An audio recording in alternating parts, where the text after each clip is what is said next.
کبھی کبھی یہ سوال آتا ہے اور ذہن میں آنا چاہیے کہ اللہ تبارک و تعالی ہم سے اپنا ذکر کرا کر کیا چاہتا ہے؟ دو باتیں ہو سکتی ہیں.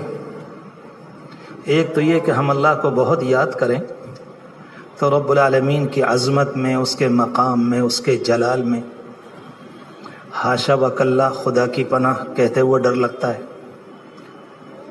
اس کے مقام عالی میں اضافہ ہو جائے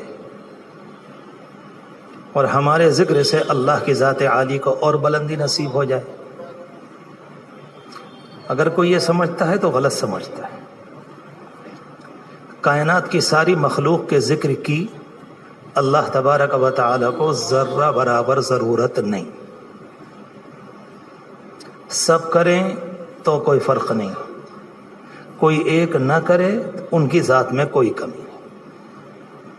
یہ والی بات حدیث شریف میں موجود ہے. سب نماز پڑھیں، سب قرآن پڑھیں، سب دیندار بن جائیں، سب ایسے ہو جائیں جیسے نبیوں کے دل ہوتے ہیں، اللہ کہتا ہے کہ میری عزت میں اتنا سا اضافہ نہیں. کرو گے تو اپنے آپ کے لیے، نہیں کرو گے تو اپنے آپ کے لیے. جس کی تعریف کے لیے، تسبیح کے لیے کائنات کا ذرہ ذرہ لگا ہوا ہے، میری آپ کی تسبیح کیا اضافہ کرے گی؟ ایک بات.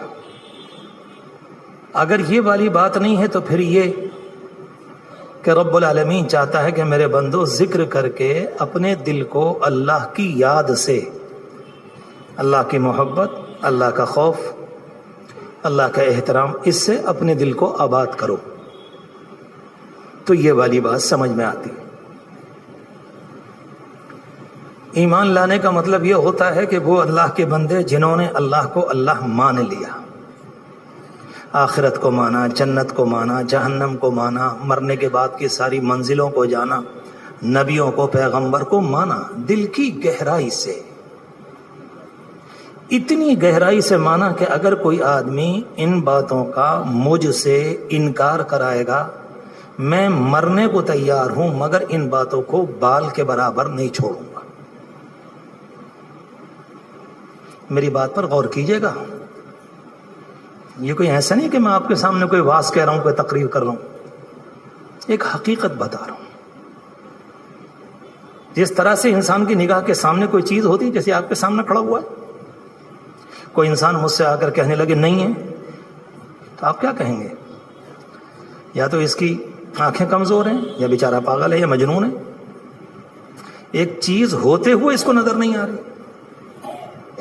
جتنا میری آنکھوں کو اس کا یقین ہے، اس سے لاکھوں گنا یقین اس بات کا کہ رب العالمین کی ذات ہے، وہ مالک ہے، وہ قادر مطلق ہے، اس کے نبی برحق ہیں، اس کی جنت اور جہنم ہے.